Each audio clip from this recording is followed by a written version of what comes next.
আসসালামু আলাইকুম। আমার সামনে একটি গাছ আছে দেখছেন? দেখেন, এই গাছটির নাম হচ্ছে বতুয়া শাক। এটাকে বলা হয় বতুয়া শাক গাছ। হ্যাঁ? গ্রামের ভাষায় আমরা বলি ভাত্তা শাক। এটা আপনার কোনো ধরনের চাষাবাদ করা লাগে না। এটা এমনিতেই হয়। কিন্তু একটা মজার ব্যাপার হচ্ছে এই গাছের যে গুণাগুণ তা জানলে আপনারা অবাক হবেন। অনেকেই আমরা জানি না। এই গাছটি মূলত আমাদের দেশে ক্ষেতে তারপরে বিভিন্ন ফসলাদি এ ফলাতে গেলেই এই গাছটি এমনিতেই হয়। হুম। এই গাছের গুণাগুণ সম্পর্কে যদি বলি, এই গাছের মধ্যে কি নেই? আপনার vitamin, iron, zinc, potassium, magnesium, তারপরে যত ধরনের গুণাগুণের প্রয়োজন এই গাছের মধ্যেই আছে। আচ্ছা, এই গাছটি এই গাছটি মূলত আপনার আহ, ইউরোপিয়ানরা ইউরোপিয়ানরা এটা পাগলের মতো খায়। এটা জাতীয় খাদ্য হিসাবে খায়। যারা আর্ম ফোর্স আছে, যারা আর্মিতে কাজ করে, সোলজার, এদেরকে প্রচুর পরিমাণ খাওয়ানো হয় এই গাছটির শাক।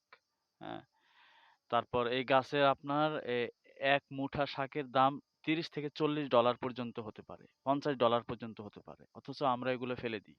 এই গাছটি আমাদের দেশে কোনো দামই নেই। এই গাছটির গুণাগুণ সম্পর্কে আপনাদেরকে বলি। এই গাছটির প্রথম গুণাগুণ হচ্ছে যারা বন্ধ্যা পুরুষ আছে, যাদের ছেলে মেয়ে হয় না, শুক্রাণুর কীট যাদের মধ্যে নেই, এই গাছটি নিয়মিত যারা খাবে, যারা এই নিয়মিত এই গাছের শাক খাবে, তাদের ইনশাল্লাহ বলা যায় যে ওদের শুক্রাণুর সংখ্যা বাড়বে এবং বাচ্চা হওয়ার সম্ভাবনা অনেক অংশে বেড়ে যাবে। তারপর দ্বিতীয় হচ্ছে যারা মহিলারা যারা আছেন, গর্ভবতী মায়েরা যারা আছেন, তারপরে এ যাদের বাচ্চা হওয়ার পরে যাদের বুকে দুধ থাকে না, তারা এই শাকটা নিয়মিত খেলে প্রচুর পরিমাণ বাচ্চারা দুধ পায়। তৃতীয় হচ্ছে যাদের মাসিক হয়, মায়েদের, বোনেদের, তারা নিয়মিত এই শাকটা খেলে মানুষের যে স্বাভাবিক ভারসাম্যতা থাকে মেয়েদের, সেটা কিন্তু মাসিকের সময় কিন্তু থাকে না। হ্যাঁ, খিটখিটা মেজাজ থাকে, বিভিন্ন ধরনের সমস্যা প্রক্রিয়া তাদের মধ্যে দেখা যায়। এই গাছটির শাক যারা খাবে, মায়েরা খাবে, তাদের যে স্বাভাবিকতা যা মানুষের থাকে, স্বাভাবিক যে আচরণটা ফিরে আসে এবং তাদের শরীরের নার্ভগুলা সুস্থ রাখে এই শাকের কারণে। তারপর হচ্ছে যাদের কিডনি জনিত রোগ আছে, তাদের জন্য এটা হচ্ছে শেফা বলা যেতে পারে। হ্যাঁ, কিডনি সমস্যা সমাধান করে। তারপর হচ্ছে চোখের দৃষ্টি বাড়িয়ে দেয় এই শাকটি খেলে।